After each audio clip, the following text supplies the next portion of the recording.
Canadian troops are already at work across much of Atlantic Canada, helping to rebuild communities hit so hard by Fiona. So far, about 300 soldiers have been deployed across Nova Scotia, PEI, Newfoundland and Labrador. But even with the extra help, a long road to recovery lies ahead. Joining me now is Defence Minister Anita Anand. Good to have you on, Minister. Thank you so much, Lindsey. It's great to be here with you. So let's talk about the plan, the coordination plan. How are you coordinating with the provinces to ensure the troops are used as efficiently as they can be? It's a great question. Even before the hurricane struck, we had been planning for worst case scenario. When we received the request for assistance from Newfoundland, PEI, and Nova Scotia, we were ready to activate with a reconnaissance team, and now we have over 100 troops in each of those provinces. Lindsey, I'm from Nova Scotia, born and bred there, and so my heart goes out to all the families affected on Canada's eastern coast. You said you were planning for the worst case scenario. Is that what in fact happened? Is this the worst case scenario?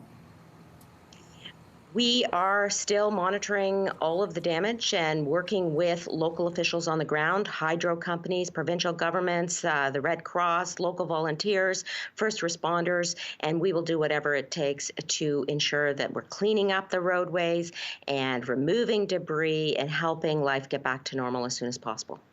So it has been 3 days since Fiona made landfall in Atlantic Canada. Both you and Prime Minister Trudeau are still in Ottawa, I understand. How can you properly coordinate a response when you're so far away? Actually, we have troops on the ground, and I just met with our Chief of Defence Staff this morning to make sure that we are well coordinated. We've got our troops on the ground working out of armories.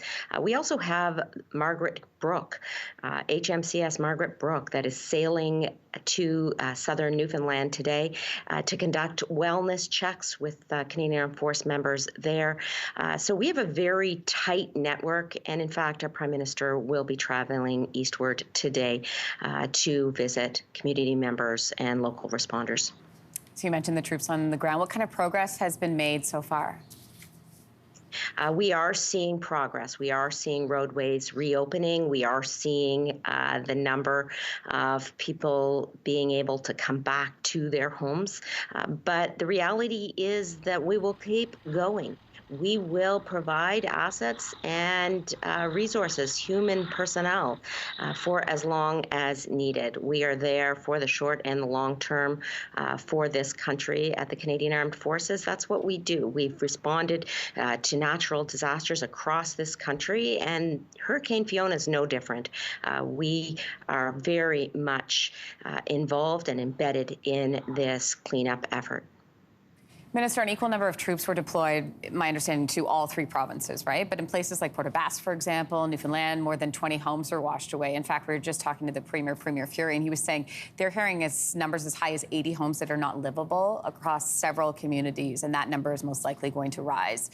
So what is the reasoning behind this sort of uniform approach instead of sending more troops to the areas that need it the most?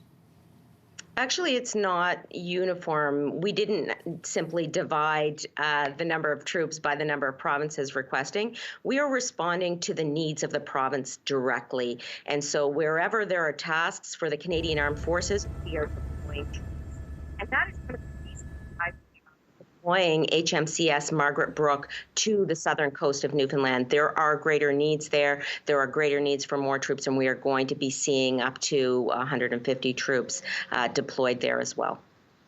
It is unbelievable when you look at these pictures, isn't it, Minister? And this video that we're showing our viewers right now, just the scale of this damage. What is your message to people who are, living through this right now?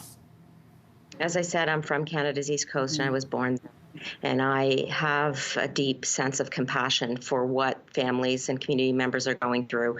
And the Government of Canada, and in particular the Canadian Armed Forces, are there. We stand with you. We will help you through this, and we will be there for whatever help we can offer on the ground, working closely with provincial governments and local responders. That's our #1 priority, and we will be there for you. Minister Anita Anand, thank you for your time this morning. We appreciate it. Thank you so much, Lindsey. Hey, thanks for watching. If you liked this, be sure to subscribe here, or you can check out more Your Morning videos right here.